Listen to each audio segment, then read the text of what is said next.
কাল ছিল একটা ভীষণ বিজি ডে, যেটা আমি তোমাদের সাথে শেয়ার করব। প্রথমত কাল ছিল আমার সকালে এক্সাম, আর সেখানে যাব বলেই আমি রেডি হচ্ছিলাম। এবার তোমাদের মনে হতেই পারে পরীক্ষা দিতে যাওয়ার আগে কে এরকমভাবে ব্লগ বানায়? কেউই নয়, আমি বানাই। কারণ কিছুই না, আমার ইচ্ছা তাই। সকাল সকাল সবকটা ফুলকুমারী সেজে বেরিয়ে পড়েছিলাম, আর এইদিকে দেখো আমার সবচেয়ে মোটা বন্ধুটাও চলে এসছে। তারপর আমি ড্রাইভার হয়ে গেলাম। দেখা যাচ্ছে তোর মাথা আগে চ ওইটা পরামর্শ হচ্ছে। এই দেখো বিরিয়ানি গার্ডেন হয়েছিল এইটা। অনন্যা অর্পিতা আলাদাই গ্লো করছে। কি ব্যাপার অর্পিতা, এই গ্লো নাচ কি? নির্লজ্জের মতন এখানে নির্লজ্জের মতন এরা আমায় অপমান করছে, আমি তাও হাসছি। এরা নির্লজ্জের মতন আমায় অপমান করছে, আমি তাও হাসছি।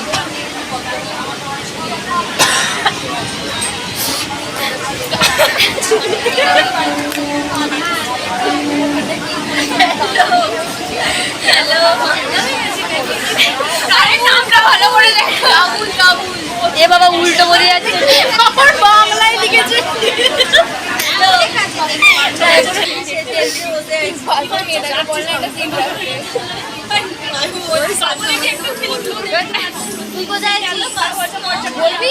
একদম প্রথমের দিকে আমরা আই এম ফিলিং লজ্জা। আরে ও নিতু দিচ্ছে, নিতুর দিকে দেখা না, নিতু দিচ্ছে। তুই আমাকে দেওয়ার ভয়ে লুকিয়ে লুকিয়ে খাচ্ছিস। নিতু সেই আগেকার দিনের ঠাকুমাদের মতো এইসব রেখে দেয়। ট্রেনটা অনেকক্ষণ দাঁড়িয়েছিল, কিন্তু আমরা একটুও বোর হচ্ছিলাম না, কারণ এখানে বৌদি নেচে নেচে রিলস বানাচ্ছিল, আমরা সবাই সেটাকেই দেখছিলাম। তারপরে এই চোখটা ঘুরিয়ে দেখলাম বিদ্যাসাগরের ছোট নাতনি আমাদের পাশে বসে আছে। তারপরে আমরা মুড়ি খেতে খেতে চলে গেলাম আমাদের ইউনিভার্সিটির সামনে। এতটা সহজেও যাইনি আমরা, দেখতেই পাচ্ছ রাস্তায় ট্রাফিক জ্যাম কীরকম লেভেলে। আর তারপর আমরা গেলাম অবশেষে ইউনিভার্সিটির সামনে, আর গিয়েই আমরা সকলে একটা মাউন্টেন ডিউ খেয়ে নিয়েছিলাম। Please welcome. এই দেখ আসলে আমরা অনেকটা আগেই চলে গিয়েছিলাম, আর গিয়েই আমাদের সবার খিদে পাচ্ছিল, আর তাই জন্য সংযুক্তা নিয়ে গেছিলো লুচি আলুর তরকারি, সেটাকে আমরা সবাই মিলে খেলাম।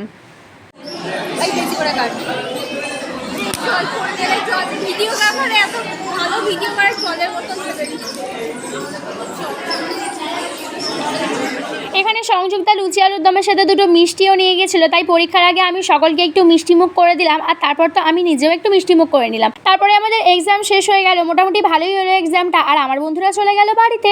আর বিকাল হয়ে গেছিলো, তাই আমি আর মৈত্রী 2 কাপ চাও খেয়ে ফেললাম। আর তারপরে আমি আর সজিনের ডাটা দুজনের দুঃখভারী কাহিনী একে অপরের সাথে শেয়ার করতে করতে গুটি গুটি পায়ে চলে গেলাম মেট্রো ধরার জন্য। অনেকক্ষণ ফালতু বকবক করার পর আমাদের মেট্রো চলে এলো, আর আমরা দুজনেও পৌঁছে গেলাম দমদম স্টেশনে। আর এখানেই আমি ওকে টাটা বাই বাই করে দিয়েছিলাম, কারণ বাচ্চা ছেলে, সন্ধে হয়ে যাচ্ছে, বেশিক্ষণ বাইরে থাকাও উচিত নয়।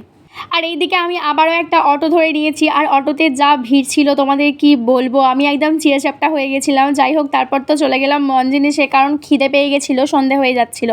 আর তারপর আবারও আমি গুটি গুটি পায়ে চলে গেলাম আমার গানের ক্লাসে যাওয়ার জন্য, কারণ কাল ছিল স্যাটারডে। দাদার বাড়িতে যাওয়ার পরেই আয়নাতে আমার নিজের মুখটা দেখে একদমই ভালো লাগছিল না, তাই আমি দাদার বাড়িতে বসেই একটু টাচ আপ করে নিচ্ছিলাম। মানে ওই যেটুকু না করলেই নয় আর কি করবো, সারা দিন এদিক ওদিক ঘুরে ঘাড়ে আমার নিজেকে দেখতে ভালো লাগছিল না।